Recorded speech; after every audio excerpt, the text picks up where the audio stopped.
Today we're answering an important question. Which is better, ready to run or build your own? We've got a whole series of tests lined up for this video that is hopefully going to answer this question. We're going to be speed running them, taking them to a professional racetrack. Oh dear! And then finally finding out which one is actually better at what they were built for. Rallying! Now, I recently stole this XTS off Dub's Custom Works, one of the best custom body painting companies in the UK. The proof is in the pudding, or rally car. I then made a video about it, which Rlaarlo watched and then sent me one for free. I was a big believer in karma until this. Anyway, the point of today's video is to see which one is actually better. The roller version, which of course you kind of build yourself, or at least you put your own electrics in there and what have you. Or the ready to run version. I mean, this one isn't really that much cheaper. You end up spending slightly more when it comes to a roller, but there's not really a lot in it. I think you only spend an extra maybe £40 or $40 when it comes to the roller. But of course, it all starts in the box. Look at that. Ooh. Oh, look at this.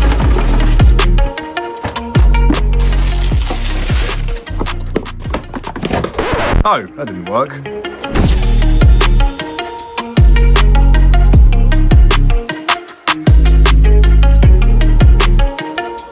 Oh man, look at this body style. I absolutely love it. And not to mention the quality of these things. I mean, the suspension and the way they just, the way the whole thing feels is serious quality. And you've got to remember that this is priced £160, I think it is. Less than the brand new Traxxas rally car, which it doesn't even come close to this in quality, I don't think. Like you, I saw all the initial hype about them, all the first videos, and I was just a bit like, oh, really? Please. But then I learned a bit more about them and...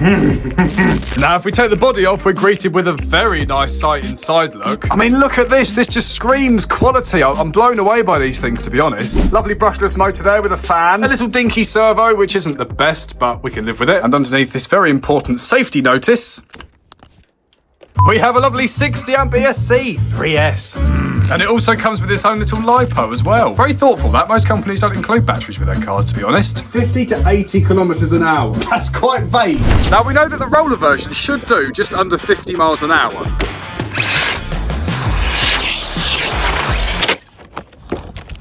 I've crashed it. Sorry, Rlaarlo. 49, look at that. That's actually slightly more than the last video. It is bloody undrivable at that speed though. But how about the ready to run version? Man, it is stable with that gyro in there. What did we get? 39. So we are looking at 10 miles an hour less for the ready to run, but I have said it a few times that this one is just overpowered. It does not need to be doing 50 miles an hour. A point I think I can actually prove in our next test. Welcome to the Northbourne 110 Rally Club, run by Jamie Pickles. Hello. This is the most professional local track we've got around here, so it should be the perfect place to test out the Rlaarlos in a slightly more vigorous challenge. Putting these basher-style rally cars up against professional Tamiya racing cars and racing drivers.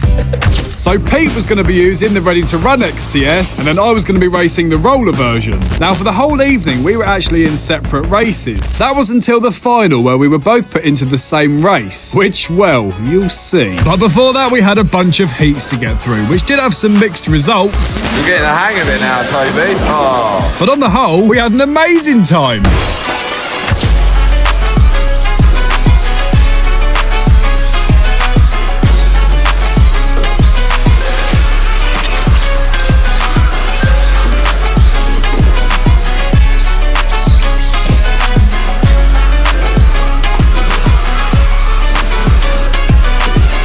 So we kept on racing late into the evening, and man, these Rlaarlos were actually keeping up with the professionals really well.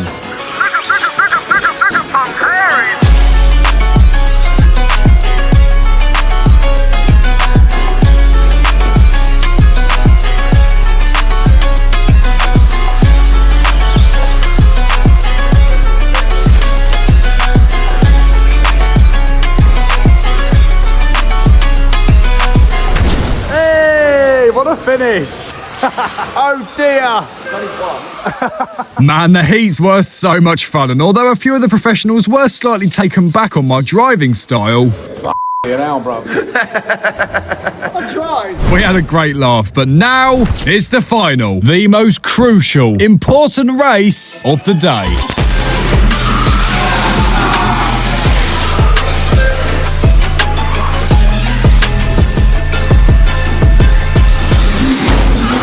So after taking that sufficiently seriously, I moved on to the next test. And to do that, I brought you to the middle of the English countryside on a very English day. But I think it's going to be perfect to see just how good this thing is at what it's built to do.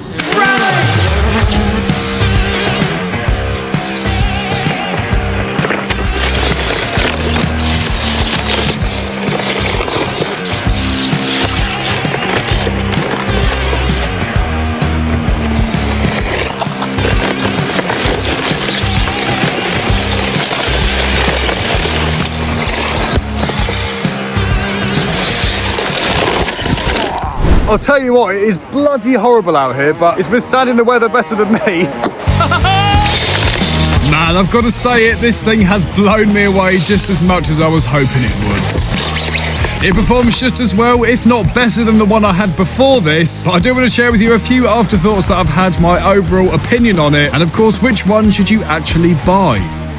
Well, it's a tricky one, and I think it's going to need a little bit more explanation. Here's the thing, I actually really like both, and I'm not entirely sure that either one is better than the other, and I'll explain why. So if we take a look at the ready-to-run car, we're looking at $329, and I believe that costs the same in pounds as well. So we're getting a fully ready-to-run car for $330. It comes with a battery, all you're going to have to get yourself is some AA's and a charger if you haven't got one already, but I'm sure you probably have. Which, by the way, has got to be said, for a car with as much performance as this gave us, it's probably a better deal than any other company is offering at the moment for a class of car like this, of this quality, certainly that I'm aware of. Let me know if you know of any other ones, but this is up there big time for me. But I do have a couple of complaints that we're going to go through in a minute. But anyway, that's the price for a fully ready-to-run car. Now, these are all the bits that you're going to need if you want to recreate this one, and in total it's costing you £370. So what are you actually getting for spending that extra £40 or dollars, roughly? 40, 50, 60, 70, yeah, that's right. Well, you're getting a car that's a lot faster, but genuinely, I've said this a few times now, in this video and in the last one, it doesn't need to be this fast. It is mental. This has got the Hobbywing Max 10 in there. It just doesn't need it. It's crazy. It is all going to add up into a very nice car, but